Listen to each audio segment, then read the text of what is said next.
নির্বাচনের দিনেই গণভোট, সরকারের নতুন ভাবনা নিয়ে শুরু রাজনৈতিক উত্তাপ। জাতীয় নির্বাচনের দিনেই গণভোট আয়োজনের সম্ভাবনা নিয়ে নড়েচড়ে বসেছে অন্তর্বর্তী সরকার। সরকারি সংশ্লিষ্ট সূত্র জানিয়েছে, বিষয়টি এখন গুরুত্বের সঙ্গে বিবেচনা করা হচ্ছে, যদিও এখনও চূড়ান্ত সিদ্ধান্ত নেওয়া হয়নি। বৃহস্পতিবার ৩০ অক্টোবর উপদেষ্টা পরিষদের বৈঠকে অনির্ধারিত আলোচনায় উঠে আসে জুলাই সনদ বাস্তবায়ন এবং গণভোটের বিষয়টি।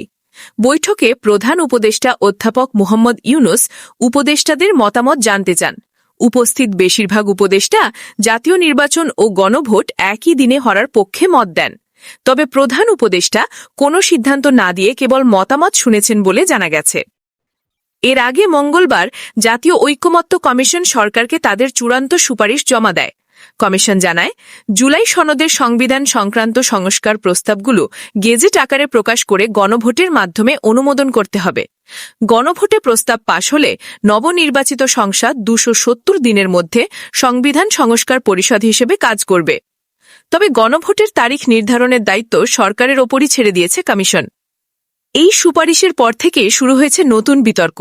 বিএনপি অভিযোগ করেছে, অন্তর্বর্তী সরকারের এমন গণভোট আয়োজনের সাংবিধানিক এখতিয়ার নেই এবং নির্বাচনের আগে গণভোট আয়োজন অপ্রয়োজনীয় ও অবিবেচনাপ্রসূত।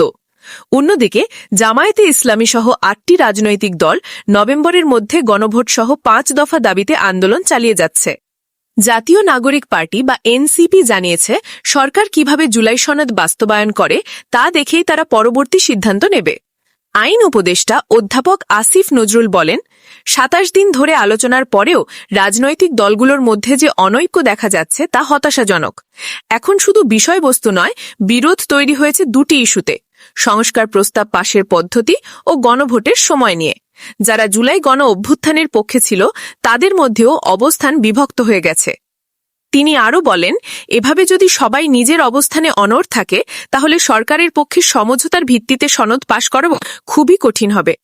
বৈঠকের পর বিকেলে ফরেন সার্ভিস একাডেমিতে সংবাদ সম্মেলনে আসিফ নজরুল আরও জানান, গণভোট কবে হবে তা নিয়ে এখন তীব্র মতবিরোধ চলছে।